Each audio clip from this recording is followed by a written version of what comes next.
இந்த சொரக்காலாம் செஞ்சால் வீட்டில் யாருமே சாப்பிட மாட்டாங்கன்னு ஃபீல் பண்ண வேண்டாம். இனி இந்த மாரி மெத்தடில் செஞ்சு கொடுங்க, சூப்பராக சாப்பிடுவாங்க. ஃபர்ஸ்ட் ஒரு கடையில் எண்ணெய் ஊற்றிக்கலாம். எண்ணெய் நல்லா காஞ்சதுக்கப்புறமா கொஞ்சமாக கடுகு போட்டு நல்லா பொரிஞ்சதும் கொஞ்சமாக கருவேப்பிலை போட்டுக்கோங்க. போட்டு நல்லா பொரிஞ்சதுக்கப்புறமா நான் சொரக்காய் இந்த மாதிரி குட்டி குட்டியாக கட் பண்ணி எடுத்து வச்சிருக்கேன். தோலை நல்லா நீக்கிட்டு வாஷ் பண்ணிட்டு குட்டி குட்டியாக கட் பண்ணி எடுத்து வச்சுக்கோங்க. இந்த மாதிரி குட்டி குட்டியாக கட் பண்ணும்போது ரொம்ப டைம் எடுக்காது, சீக்கிரமாக குக் ஆகிடும். அதுக்காக இந்த சொரக்காய் செய்யறதுக்கு ரொம்ப டைம் எடுக்காது, 10 நிமிஷம் செஞ்சு முடிச்சிடலாம். அதுவும் லஞ்ச் பேக் பண்ணி எடுத்துகிட்டு போகும்போது லாஸ்ட்டாக அந்த கடாயில் மிக்ஸ் பண்ணி ஒயிட் ரைஸ் மிக்ஸ் பண்ணி எடுத்து போகும்போதெல்லாம் அவ்வளோ டேஸ்ட்டாக இருக்கும். போட்டு ஒரு 5 நிமிஷத்துக்கு அப்படியே விட்டுடலாம். அதுலேயே குக் ஆகிடும். தண்ணி எதுவும் ஊற்ற தேவையில்லை. அதுக்கப்புறம் மூடி ஓவர் பண்ணி நல்லா மிக்ஸ் பண்ணி விட்டுக்கோங்க. சொரக்காயில் இருக்கிற தண்ணியிலேயே ஒரு 75% நல்லா வெந்து வந்துடும். இந்த ஸ்டேஜில் ஒரு 1/4 ஸ்பூன் அளவுக்கு மஞ்சள் தூள் ஆட் பண்ணிக்கோங்க. தேவையான உப்பு ஆட் பண்ணிவிட்டு ஒரு ஸ்பூன் அளவுக்கு குழம்பு மிளகாய் தூள் ஆட் பண்ணுறேன். எதுக்குன்னா ஒயிட் ரைஸோட பிசைஞ்சு சாப்பிடும்போது இதெல்லாம் ரொம்ப டேஸ்ட்டாக இருக்கும்.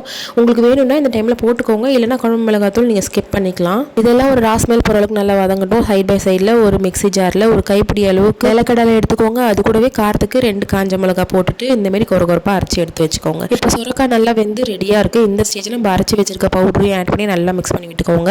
மிக்ஸ் பண்ணி விட்டுட்டு உடனே அடுப்பை ஆஃப் பண்ணிவிடுங்க. ஏன்னா நம்ம ஆர்டர் பண்ணி போட்டிருக்கோம் இல்லையா நிலக்கடலை, அது ரொம்ப குக் ஆகினா சாப்பிடும்போது அது கருக்கு முறுக்குன்னு நல்லா இருக்காது. நீங்கள் சாப்பிடும்போது கொஞ்சம் க்ரன்ச்சினஸாக இருந்தால் தான் நம்ம சாப்பிடும்போது டேஸ்ட் நல்லாயிருக்கும். இது கர்ட் ரைஸ் வெரைட்டி ரைஸ்க்குலாம் வச்சு சாப்பிடும்போது அவ்வளோ டேஸ்ட்டாக இருக்கும். எதுவுமே இல்லைனா ஒயிட் ரைஸ்க்குலாம் பெஞ்சு சாப்பிட்டா அவ்வளோ டேஸ்ட்டாக இருக்கும். கண்டிப்பாக வீட்டில் ட்ரை பண்ணி பாருங்கள்.